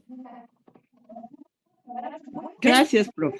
Es factible, ¿ok? Es factible. Bueno, gracias. Recuerde, eso sí, que una espiral, el dibujo de una espiral tiene otra visión para quienes investigan, ¿no? Mientras que el triángulo tiene otra visión, los 3 puntos. ¿Ven? Es allí donde tiene que resolver lo de la impronta que usted quiera hacer en su investigación. Bien, mi profe. Gracias, profe. Bueno, ok. Ajá. Yo hasta aquí hoy había planificado hablar con ustedes, porque seguir mostrando otros aspectos. Ya son las, a ver qué hora es, aquí en Venezuela son las 10 de la mañana, yo tengo que estar a las 11 de la mañana en la universidad, a las 11, pero yo tenía aquí otras láminas que mostrar y que hablar, solo que siento que va a quedar fuerte la información y para ustedes también procesar esa información como corriendo, ¿sí? Dígame, profesor Héctor. Sí, profe, compañeros, muy buenos días. Sí, sería importante, doctora, que nos ayude, como ya finaliza la clase de hoy, y nos dé unas indicaciones acerca del foro que se viene, ¿no? El foro de la tecnología y el análisis de datos, porque ese es el trabajo que vamos a hacer en esta semana, porque está para el viernes 14 de febrero en la entrega. Y en ese foro se habla pues de la clase que usted nos dio, toda la información, porque ahí debemos identificar el procedimiento que estamos nosotros trabajando en nuestro proyecto de investigación, porque así lo expresa, ¿no? Identificar el procedimiento que explicitamos en nuestro proyecto. Y luego dice que lo debemos socializar con nuestros compañeros. Entonces, podemos hablar un poquito de eso porque pues ya a usted cierra la clase y muy amable por toda la información que es de mucho valor. Quedaría pendiente porque usted también nos lo expresó que iba a tomar algunos proyectos nuestros como bases o para poder explicar otras temáticas. Yo me imagino que puede quedar para otra sesión. Bueno, hay que ver cómo quedamos en eso. Gracias. Bueno, yo ya había pensado qué es lo que tenemos que hacer para el trabajo de campo que usted, porque hay un trabajo de campo, ¿sí? Por eso hoy quise llegar hasta las técnicas. Pero siento que me va a tocar trabajar de hoy en 8, sacar otra clase que no está en el plan de trabajo para poder hablar de esto. Vamos a ver si aquí se ve, ya va. Porque lo que está diciendo el profesor, pues yo hoy lo iba a comentar. Ahorita hablamos del foro. El foro no es sino leerse ustedes el material y participar, ¿sí? Pero el trabajo de campo sí. El trabajo de campo sí, y entonces, ¿qué es lo que me estaría haciendo falta? Ya va. Para el trabajo de campo, esto, trabajar. Ya va. ¿Las ven? ¿Ven las láminas nuevas? Sí, sí las estoy mirando. Ok. Si hasta ahora les parece que todo lo que hablé tiene densidad y todo, imagínense, esta lámina, mire lo que tiene. ¿Cómo iniciar el análisis de los datos? Aquí hay un ejemplo de un dato y cómo llegar a un código. Cómo de los códigos llegar a una subcategoría de las categorías. Y cómo llegar a la teorización. Eso es importantísimo, profesora. Demasiado. Yo sé que con esta clase usted es como cuando le dan un plato de sopa rica. Eso es lo que ustedes necesitan de aquí en adelante. Yo lo sé, porque yo sé. Recuerden que yo soy profesora de esta materia, pero yo soy tutora y yo soy jurado y yo soy investigadora. Yo sé qué es esto. Y esto que está en esa lámina, eso lo he venido construyendo a partir de las cosas prácticas que hago con mis estudiantes. Entonces, si yo les doy eso hoy a ustedes, entonces ustedes van a salir, uy, pero ¿por qué la profesora lo dio así tan rápido? Entonces yo tengo que ser cuidadosa con lo que voy a darles aquí. Entonces, bueno, mi compromiso sería que sacamos una clase de hoy en 8. ¿Pueden? Sí, profe. Los que podemos, claro, pues ahí vamos a estar porque eso es muy necesario. Ok, pues como para que se queden claro después con el trabajo de campo que van a ir a hacer. ¿Qué he pensado yo? Ajá, ya hablamos del foro. Ahorita hablamos del foro, mi profe. El trabajo de campo, que sí es lo importante para mí porque es la culminación de este curso y es la esencia de lo que ustedes van a empezar ahorita porque ya tienen validados instrumentos. Bien, yo los voy a agrupar, voy a hacer varios grupos según la nómina, porque total ustedes van a trabajar virtualmente con sus compañeros, pero van a ir cada uno con un instrumento que es un guión de entrevista, porque no, la observación requeriría otras cosas, pero vamos a hacer el ejercicio con un guión de entrevista. Usted les voy a dar los correos, ustedes conversan, deciden cuál de los guiones que tienen ya validados entre ustedes lo toman, van al contexto, ubican un docente, le hacen la entrevista, ¿ok? No tiene que ser tan larga porque es un ejercicio que vamos a hacer. Recogen el dato, se unen con sus pares del grupo y van a sacar el código como lo vamos a trabajar, como les voy a explicar en la próxima clase. Ese es el trabajo de campo. Y tienen ya en miniatura la riqueza de lo que ustedes van a hacer con sus datos. No puedo hacerlo con cada uno, o sea, que cada uno vaya y aplique la técnica de la entrevista, porque son muchos y ese es un trabajo muy largo. Y entonces yo tendría mucho que revisar con cada uno. Y ese es el trabajo de tutoría. El tutor es el que los tiene que acompañar de manera más individual. Yo aquí voy a hacer un trabajo en equipo, pero que nos va a permitir enriquecer y que vamos a compartir. Ya doy la del derecho a palabra. Hay una clase donde ustedes van a exponer, ahí les digo que expongan, si revisan el programa.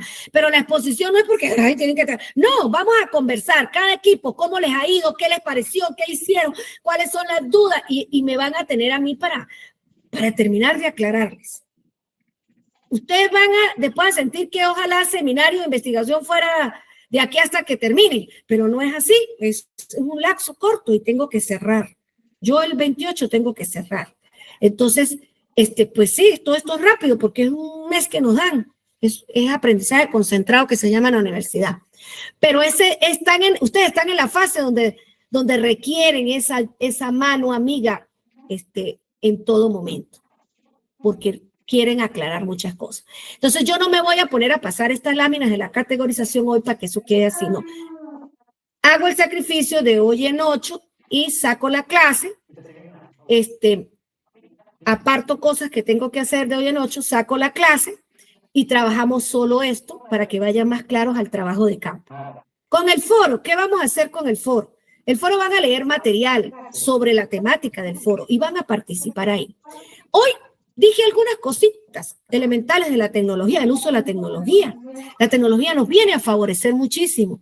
Ahora muchísimo, nos ahorra mucho tiempo. Podemos grabar las clases, podemos grabar las entrevistas, hay programas para transcribir los datos, hay programas que nos ayudan a el ordenamiento de códigos de los datos, el Atlas y el programa de InVivo son los más utilizados, ¿ven? Pero todo eso también se puede hacer a pie. Pero ¿cómo la tecnología viene a ayudarnos? ¿Cómo la tecnología viene, en estos momentos la inteligencia artificial, a ayudarnos a buscar información de manera más rápida?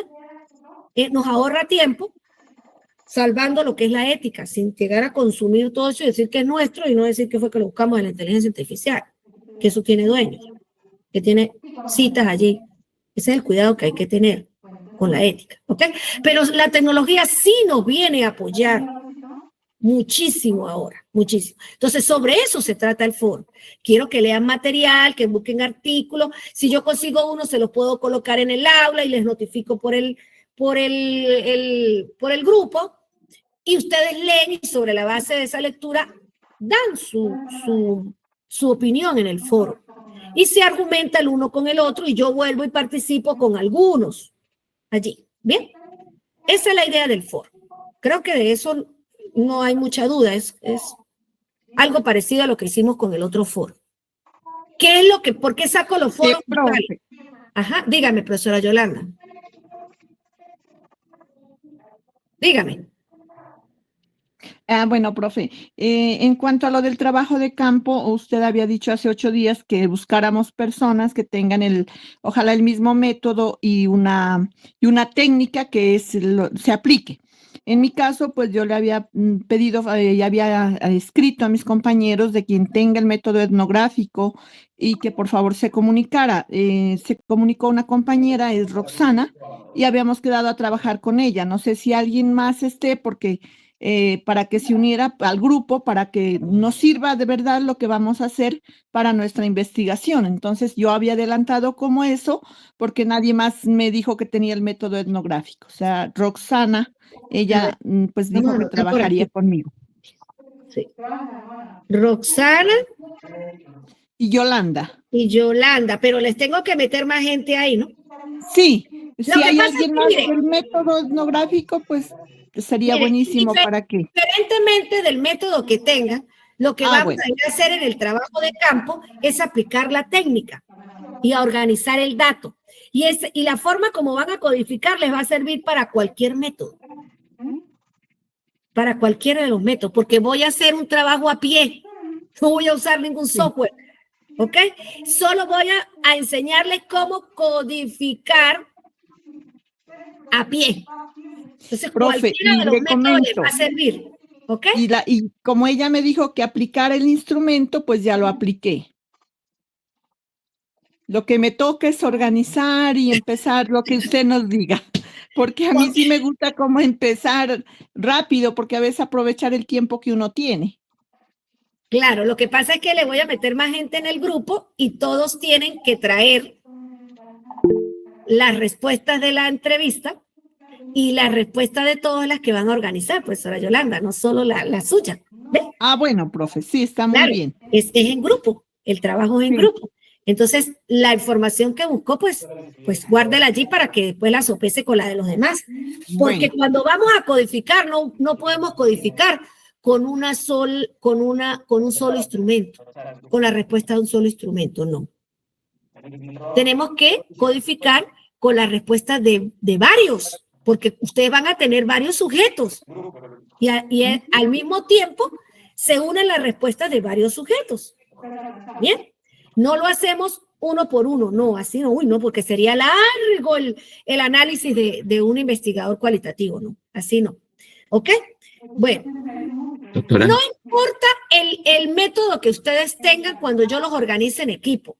Doctora. Vamos a hacer el trabajo de campo con la aplicación de una técnica que se llama entrevista y van a aplicar el guión de entrevista. Seleccionan en el equipo con cuál guión de los del grupo quedan. ¿Ven? Ya por lo menos la profesora Yolanda y la profesora Roxana se pusieron de acuerdo, pero entonces no era que usted aplicaba la técnica, el guión suyo y Roxana el guión de ella, no. Necesitan un mismo guión todos los del grupo. Sí, las dos vamos a aplicar el mismo, pero ya tocaría es otra persona. Ella me dijo, adelantemos con su guión. Bueno, entonces los que le meta a ese grupo suyo tienen que seguir el guión que ustedes ya han establecido para respetarles lo que ya han adelantado. ¿Quién más me estaba levantando por ahí la mano? ¿Quién quería hablar? Sí, doctora, ¿usted los va a formar los grupos o nosotros los tenemos que formar? Porque yo ya tengo mi grupo, entonces para que de pronto los ponga los nombres ahí. Pues los voy a cambiar. ¿Lo va a cambiar? Porque nosotros como tenemos el mismo método nos serviría trabajar pues lo mismo, por eso lo ubicamos también como la profesora Yolanda pues estaba comentando en este momento. Para ayudarnos y ir avanzando. Recuerden que ahorita no vamos a hacer uso de las fases del método de cada uno. Vamos a aprender a codificar con la aplicación de una técnica. Si ustedes me dicen el grupo, entonces se me saltan los criterios con los que voy a revisar y a evaluar. La idea es que ustedes, o sea, en el grupo que les corresponde, igualito van a tener que trabajar y aplicar. ¿Sí? Igual. Es el mismo ejercicio. No tiene que ser que con mis amigos, con mis panas. Porque son contextos diferentes, el ejercicio que vamos a hacer. Y se van a tener que encontrar virtualmente porque este es un doctorado virtual. ¿Ves? Por eso era que había decidido, yo dije, yo por la nómina los agrupo, sin saber cuál es el método de cada uno, porque vamos a hacer en la práctica de la aplicación de la técnica. Porque para usar el mismo método tendría yo que acompañarlos a todos en el desarrollo de la tesis, porque es que las fases del método es poco a poco cuando se desarrolla la tesis, no es ahorita con este ejercicio. Bien. ¿Hay algún inconveniente? Yo les estoy mostrando la idea de lo que... Es más, ese es un ejercicio que si traen toda la información y todo, uno hasta virtualmente puede hacer el trabajo. Pasa que se me hace largo, tendría que trabajar todo un día con ustedes tecnológicamente y eso cansa. Y yo también tengo otras responsabilidades. ¿Bien? Dígame, profesor Andrés. Sí, o sea, no habría problema en el sentido de trabajar con varios maestros. Lo que pasa es que algunos trabajan en zonas de difícil acceso y por eso uno a veces con ellos se puede encontrar de diferente manera. Por ejemplo, hay unos compañeros que no van a poder conectarse, pero cuando vienen los fines de semana, entonces nos podemos encontrar de alguna otra manera. Entonces, por eso lo digo yo, porque hay dificultades en ese sentido, ¿no? Claro. Todos tienen su inconveniente, pero se organizan a encontrarse virtualmente el fin de semana, porque es que como es una tarea del curso, todos tienen que trabajar y ponerse pilas, hacer la actividad. No es que uno solo en ese grupo va a poner a trabajar y que ese solo que esté beneficiado entre semana, entonces los otros llegan el fin de semana solo a mirar qué hicieron los demás. No. Ahí va a entrar el sentido de ética también y de responsabilidad que todos deban tener. Bien, esto es una pincelada, una cosita así chiquita lo que vamos a hacer en magnitud a lo que ustedes van a organizar en su trabajo. Pero quiero hacer el ejercicio con ustedes. Ustedes van a ver luego un curso que es obligatorio. Los cursos son obligatorios. Una cosa son los del diplomado, que es para las unidades acreditadas. La otra cosa es los cursos del pénsul, del doctorado. Hay un curso que se llama Análisis y Hermenéutica.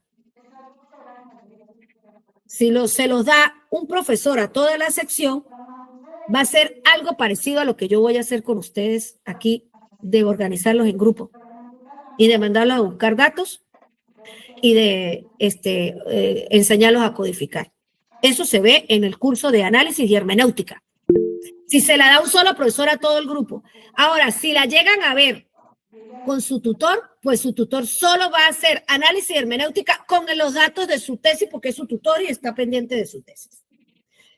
Por lo general, en la universidad siempre buscan que un profesor dé análisis y hermenéutica, pero a veces hay cambios. Y entonces le dicen que esa materia la vean junto con tutoría 3, por decir. Si ustedes han avanzado ya en tutoría 3 y tienen bastantes datos allí, el tutor puede trabajar análisis y hermenéutica. Entonces tienen la evaluación en un acta de evaluación tutoría 3 y en un acta de evaluación análisis y hermenéutica. Pero si es un profesor que les va a dar a todo el grupo, a toda la corte, él hace lo que yo voy a hacer. Cuando uno trabaja análisis y hermenéutica con toda la sección, uno organiza por grupos y los pone aleatoriamente, aleatoriamente. Equipos de no más de 4, máximo a veces 5, de 4, 5. Y entonces, incluso uno como profesor trae hasta allá un guión listo, ni siquiera les dice que use el guión de ustedes. Uno trae el guión listo y les da el guión y ustedes van y lo aplican, buscan los datos y los enseña a codificar y hacen la matriz y hacen todo eso. En ese curso se hace eso, cuando es un profesor para toda la sección. Yo voy a hacer algo pequeñito con ustedes, por eso los voy a agrupar aleatoriamente.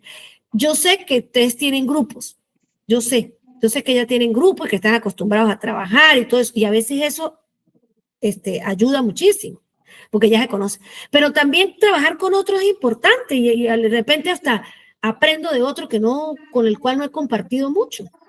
Vamos a ver cómo nos va con esto. Démonosle la oportunidad así, como lo estoy pensando. ¿Sí? A ver, ¿quién quiere hablar? Yo veo para allá y vi que hace rato levantó la mano alguien, pero no sé quién sería. A ver, profesora Jamie, dígame. Muy buenos días a todos, espero estén bien. Sí, doctora, es que lo que pasa es que nosotros ya nos habíamos comunicado en la anterior clase con la profe Yolanda, por lo que, pues, haber escuchado pues, las primeras, pues, como las explicaciones que usted nos dio sobre el trabajo, ¿no? Entonces ya nos habíamos organizado y habíamos dicho que trabajábamos con el guión de entrevista de ella. Y también habíamos agrupado otra compañera de otra técnica, ¿no? Entonces, sería tan amable si nos puede dejar trabajar juntas por lo que ya hemos conversado, ¿no? La otra compañera es Miriam Guerrero. Entonces, ya habíamos conversado entre las tres desde hace rato y pues ya vamos en camino. A ver, camino. No nos conocemos. No nos conocemos. No nos conocemos. Fue por el foro que nos dimos cuenta que íbamos a trabajar con entrevistas, más no hemos trabajado juntas. Ok, a ver, ¿quiénes armaron ya grupo? Roxana, Yolanda, Miriam y Miriam. Ahí metería Sí, a otra sí. persona. El profesor Andrés, ¿con quién tiene usted grupo? Yo tengo el grupo con la profesora Ivy, con el profesor Juan Ya, Guillermo. con calma porque estoy anotando, con calma. ¿Con quién? Con la profesora Ivy, Ivania, Ivania. el profesor Ajá. Juan Guillermo. Con Guillermo. Dígame los apellidos. Es que tampoco Andrea nos conocemos, Narváez. sino que lo que pasa es que como ya teníamos lo mismo. Ivania, ¿cuál por eso- apellido tiene? Ivania, ¿cuál apellido tiene? Caicedo, doctora. Caicedo. ¿Y Guillermo? Martínez. Martínez. Ahí van tres, me faltaría meter otra persona. ¿Cómo es? Riascos es la profesora, pero no sé el nombre. ¿Falta una ahí? Riascos es la profe. ¿La que falta? Sí, pero el nombre no lo sé.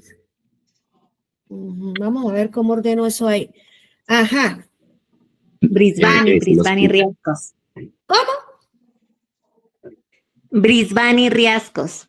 Brisbane Riascos. Hasta ahí estábamos, pues, y hay otro. Ahí ya hay un grupo, pues son 4.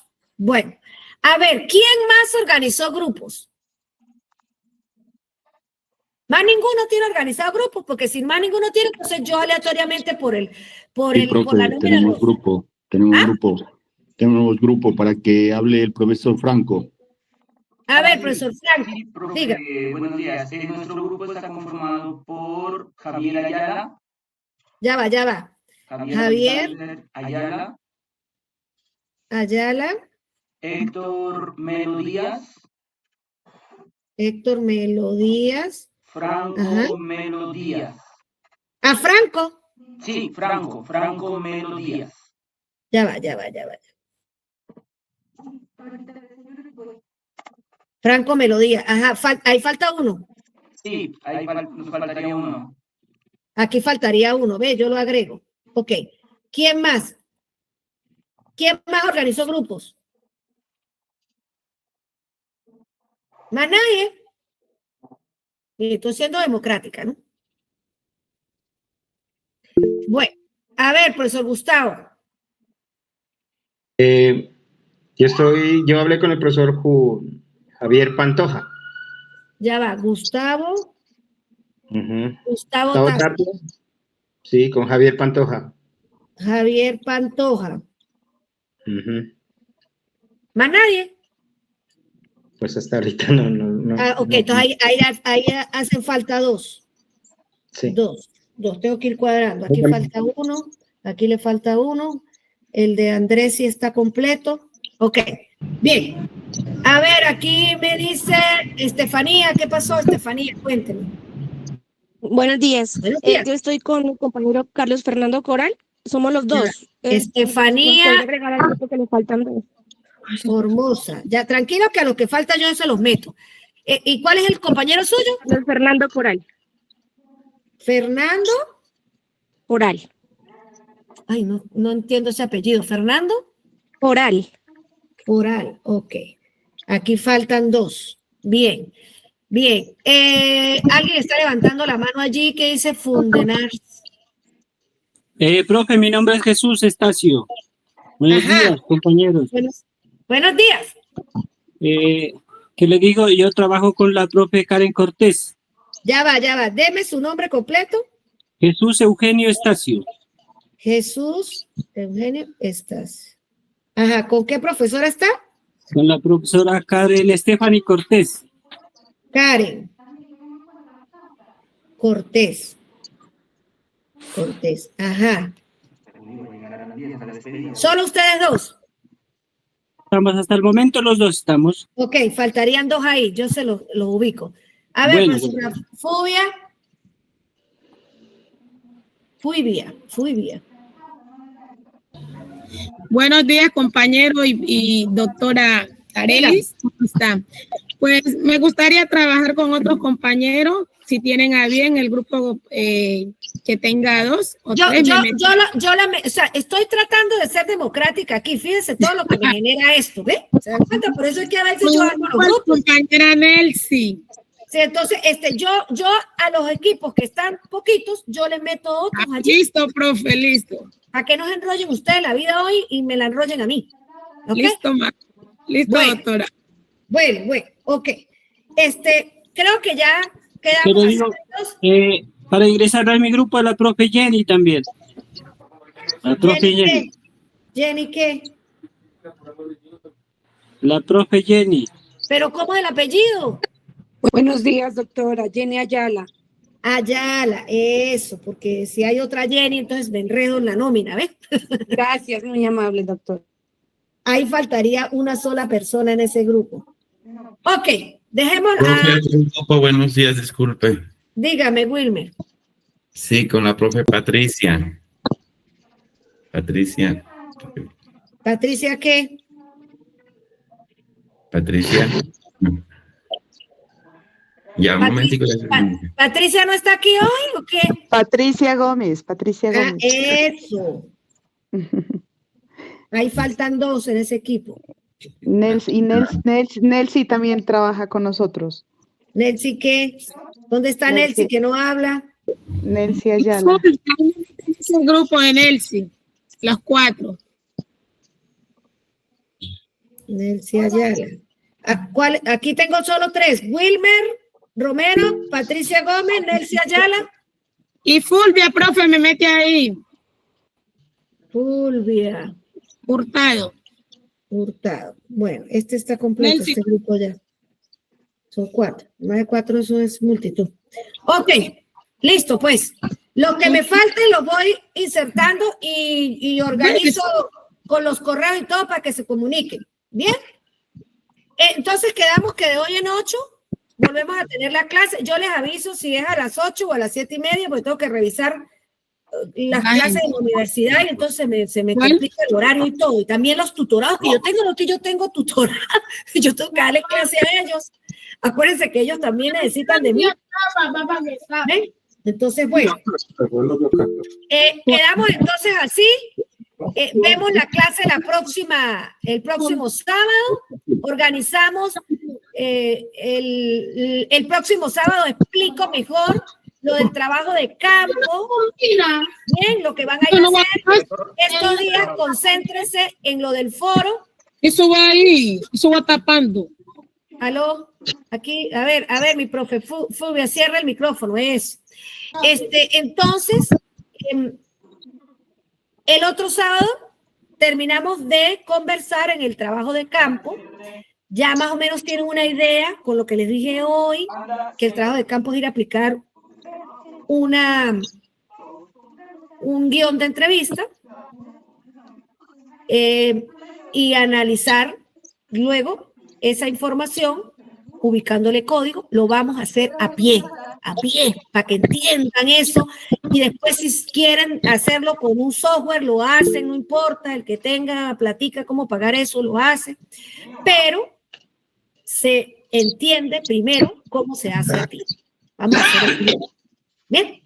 Bueno, muchísimas gracias por estar aquí temprano. Doctora, qué pena la última. ¿Será que usted nos puede compartir la última presentación? Yo sé que usted es bien minuciosa en los ejemplos que da y podemos adelantar un poquito la lectura de las diapositivas que presentó al último del análisis e interpretación.